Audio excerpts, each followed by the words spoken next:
समय की बात है, चंदन वन में एक शक्तिशाली हाथी रहता था। उस हाथी को अपने बल पर बहुत घमंड था।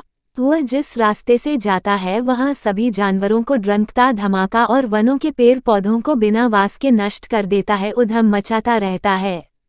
एक दिन उस हाथी ने रोज की तरह जंगल के सभी जीव जंतुओं को सताना शुरू कर दिया कि तभी अचानक आकाश में बिजली की चमक और मूसलाधार बारिश होने लगी। तेज बारिश से बचने के लिए हाथी दौड़कर एक बड़ी गुफा में जा छिपा।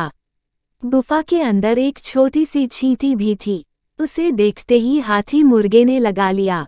हा हा हा हा, तुम कितनी छोटी हो, तुम्हारी तो मैं एक फांसी मरना तो चांद पर पहुंच जाऊंगी।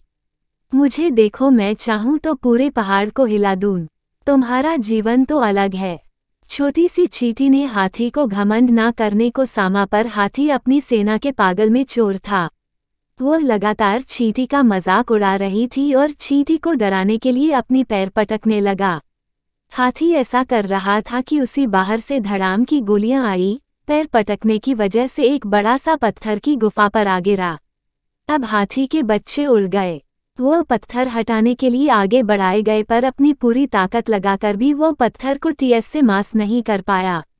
बारिश रुकते ही चींटी बोली, देखो तुम मेरे छोटे होने का मजाक उड़ा रहे थे, पर इस समय मैं अपने समान छोटे ज्ञान की वजह से ही इस गुफा से बाहर जिंदा हो सकता हूँ, लेकिन तुम नहीं। और कहोकर चिंता अपने रास्ते पर चल रही है।